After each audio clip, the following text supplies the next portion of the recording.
tanpa berlama-lama. Mas itu ya kan, saya belum buka ya. Kalau saya dulu berarti polisi yang terima laporan saya dulu. Mari kita buka.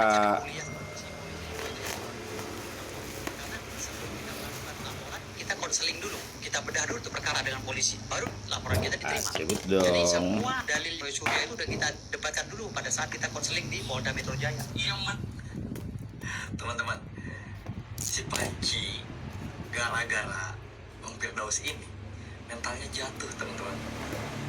Bang Panci dikatain mau dikandangin lah, mau diborgol lah, mau di ini itu lah. Seketika mentalnya ciut, teman-teman. Lagi stres, malah nambah stres gara-gara omongannya Bang Firdaus ini, teman-teman. Yang menuding Jokowi memasukkan ijazah, kan dia sudah buktikan kan dengan huruf tanda tangan. Tapi itu bukan ijazah asli yang dipegang.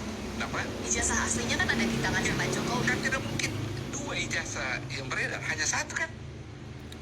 Dia mengungkap dia bukti lain yang mengatakan yang ada sama Jokowi kalau ada itu palsu, dengan cara menunjukkan kan analisa forensik digital dan sebagainya dan seterusnya. Dia sudah punya bukti awal kan.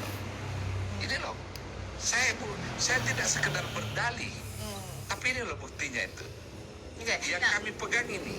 Dan yang menarik kita lihat Pak Jokowi tadi buktikan saja secara hukum, karena ini negara hukum. Ya, baik, bagus. di sisi lain juga yang menariknya terlapor percaya diri juga. Tadi kita lihat yang bagus, buktikan juga. Dua-duanya tampaknya pede dengan kasus ini. Ijazahnya bergulir, mau kemana ujungnya? Kita akan bahas persoalan yang bergulir dari 2019 sampai sekarang, mengapa dan kemana arahnya, kemana akhirnya.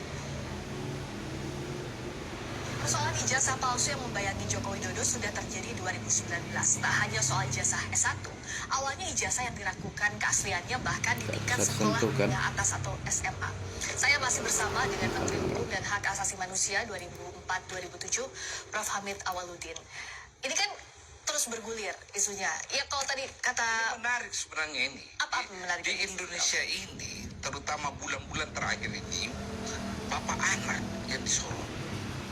Jokowi dan Gibran. Gibran dengan purnawirawan TNI, bapaknya dengan ijazah. Tapi kalau soal ijazah palsu ini kan sudah bergulir bahkan sejak 2019, Prof.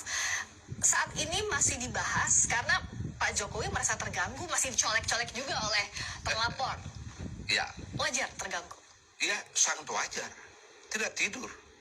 Karena Rismon Sianipar akhirnya mengakui bahwa ijazah Presiden Joko Widodo tidak palsu seperti yang ia tuduhkan. Ia menyatakan kesimpulan sebelumnya keliru karena hanya berdasarkan analisis foto yang beredar di media sosial. Foto tersebut berasal dari unggahan akun media sosial milik Dian Sandi, bukan dari dokumen fisik langsung. Menurutnya, metode yang ia gunakan seharusnya tidak dijadikan dasar menyimpulkan keaslian dokumen negara penting. Sebelumnya, Rismon dan Rai Suryo mengklaim ijazah Jokowi palsu setelah menganalisis citra digital semata. Ahli forensik menegaskan, foto atau gambar digital rentan manipulasi dan tak bisa jadi bukti otentik. Psikolog forensik Reza Indragiri mempertanyakan dasar ilmiah Rismon menyebut ijazah Jokowi palsu selama ini.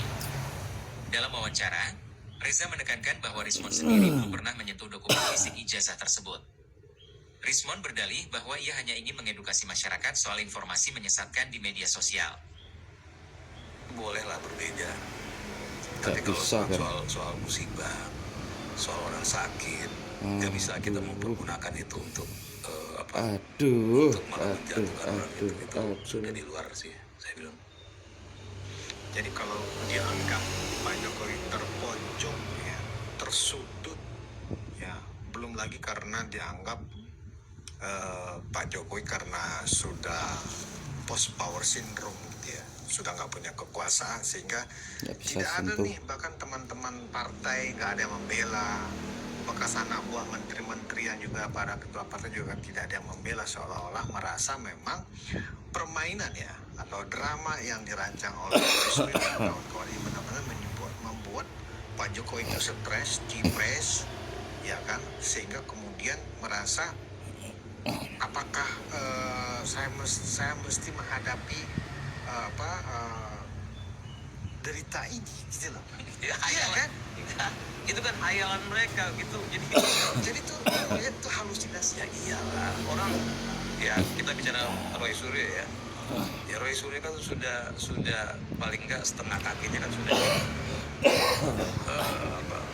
di hotel Proyo gitu kan. Itu yang saya bilang Bang tadi. Apa aja akhirnya dikeluarkan. Apa aja akhirnya dikeluarkan. Kan kayak orang tenggelam kan. Orang tenggelam itu apa aja diambil kan. Yang penting bisa bertahan dulu ya. Bertahan gitu kan. Apapun dilakukan ya. Ini masih bisa punya Apa ya?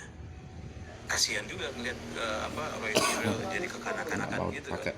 Bukan menteri kok Saya kembalikan ya kan ya. kekanak-kanakan. Maaf ya. Kasihan Terima lah kalau kasih. melihatnya. Dan bahkan kehilangan akal sehat juga ya. Iya. Ya beginilah Bang, kita aja apa namanya membaca pernyataan mereka itu, ya selain Roy Suryo ya, sudah banyak orang selain orang-orang yang lagi dipidanain yang di luar dari itu ya.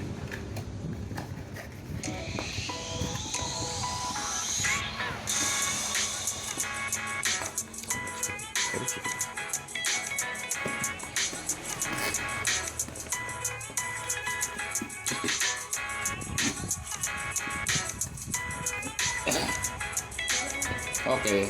Yuk, cek kelas. Hah? Gratis ongkir. Kok lah? Kenapa? Ya.